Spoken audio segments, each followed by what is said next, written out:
হাদিসে পাকের মধ্যে এসেছে রুবা বিন হারাস রাদিয়াল্লাহু তাআলা বলছেন, রুবি বিন হারাস রাদিয়াল্লাহু তাআলা তিনি জীবন হাসেন নাই যে নবীজি শুধু এই একটা কথা বলেছেন যে জাহান্নামের একটা শাস্তি সম্পর্কে যদি বান্দা বুঝতো জীবন হাসতো না।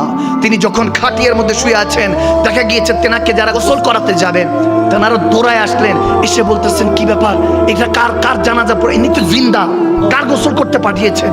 তখন রুবা বিন হারাস সহ তেনাদের পরিবারের সবাই দৌড়াইতে গেলেন, দৌড়িয়ে যায় বলতেছেন দেখছেন যে ওখানের মধ্যে রুবি বিন হারাস মুস্কি হাসি দিচ্ছে, দাঁত বের করে হাসতেছে।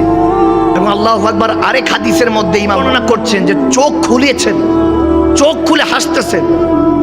তো সবাই বলছেন যে আপনি কি জীবিত আছেন? বলে না, আমি মৃত, আমি মৃত, সারা জীবন আমি হাসি নাই, কোনো কাজে কোনো কিছুতে খুশি হই নাই, যেটাতে আল্লাহ রাজি ছিলেন সেটার মধ্যে রাজি ছিলাম, দুঃখ দিলেও সেটার মধ্যে আলহামদুলিল্লাহ, খুশি দিলেও আলহামদুলিল্লাহ।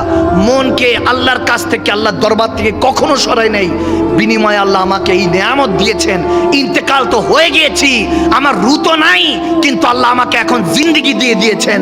ওই যে মুসা কালিমুল্লাহর মতো যখন রাব্বি আরনি বলেছে, ওটার মধ্যে আরজি ছিল, মর্জি ছিল, যখন আল্লাহ একটা হুশ দিলেন, এরপর বেহুশ হওয়ার পরে লান তারানি তো বলেছেন, মুসা দেখেছে ওই তাজাল্লি, ওই সমুদ্রের থেকে এক ফোঁটা খোদার সমুদ্রের ওই তাজাল্লি তো দেখেছে, তুর পাহাড় পুরে ছাই হয়েছে, মুসা পুরে নাই।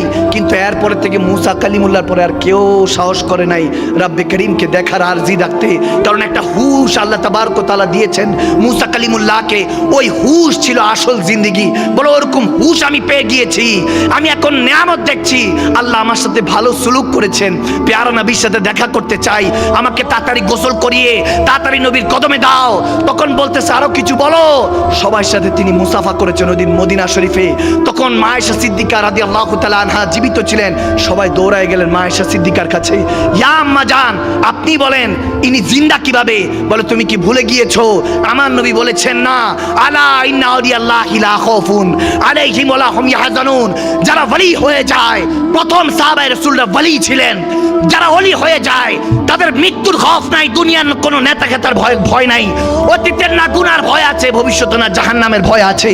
তাদের হৃদয় যখন আল্লাহর ভয় প্রবেশ করে, ফাত্তাকুল্লাহ মাস্তাতাতুম, রূহ দিয়ে জিসম দিয়ে যখন আল্লাহ তাবারক ওয়া তাআলাকে ভয় করে, তারা দুনিয়াকে ভয় করে না, সমস্ত জাহান তাদেরকে ভয় করে চলে। সুবহানাল্লাহ। আল্লাহ, এই জন্য ভাইরা আমার, বাবারা, ওই খেয়ালাত নিয়ে আমাদেরকে হেদায়েতের কথাগুলি শুনতে হবে। আর অল্প কিছু বছর, এখন তো ইল্লা মাশাআল্লাহ ফেস ভ্যালুর কারণে মানুষ পৌঁছে যাচ্ছে, আমি লিখে দিয়ে যাব 10-15 বছর পরে মানুষগুলো খুঁজে পাবেন না।